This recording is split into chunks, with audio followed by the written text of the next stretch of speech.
So the purpose of Mental Health Awareness Day is to raise awareness for mental health issues that college students might be dealing with on our campus. So in order to support that and raise awareness for that and encourage people to stand up and talk about mental health, we brought a display of 1,100 chairs to campus to represent the students lost to suicide every year.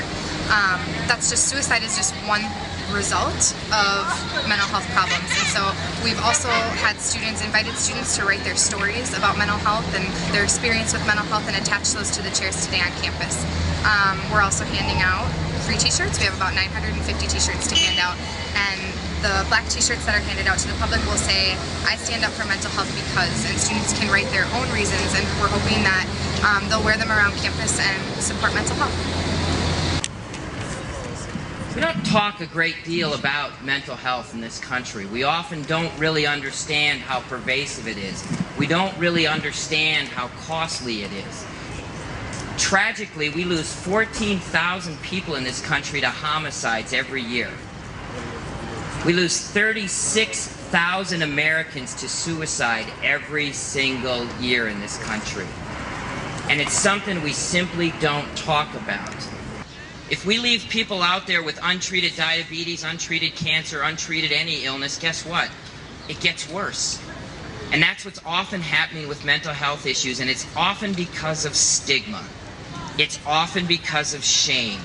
It's still really difficult for people to admit because we live in a society and a culture that demands perfection. So we have to do something about stigma. We have to do something about shame, and that's what an event like today does. Deny your wealth and your kitchen stockpiled shelves, but we would not have our heaven without his hell.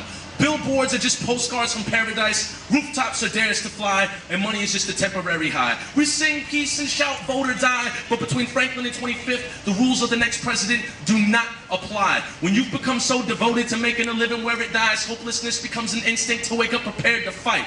Hunger becomes a feeling your body dares defy, and February becomes a series of mornings you wake up prepared to die.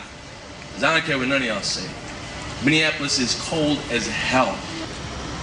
Infected, dejected, sore, and neglected, shuffling through school, not feeling connected to myself, let alone everyone else. I never thought I'd miss out due to my poor health. I knew something was up. I just couldn't place it, face it, or learn to embrace it. I tried to chase it away from my space, doing things I'd never do. I became a disgrace, ashamed. A chair will lean, but several chairs will simply kick their heels back, rest on the chair next to it, and catch the breeze. There becomes comfort in several chairs, peace, hope, and encouragement in several chairs. Not sitting, but standing for what you know. Not pretending to not see, not closing your ears and shutting your eyes, but standing.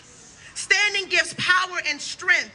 It exudes confidence, because a single chair can be moved, but an auditorium becomes a movement.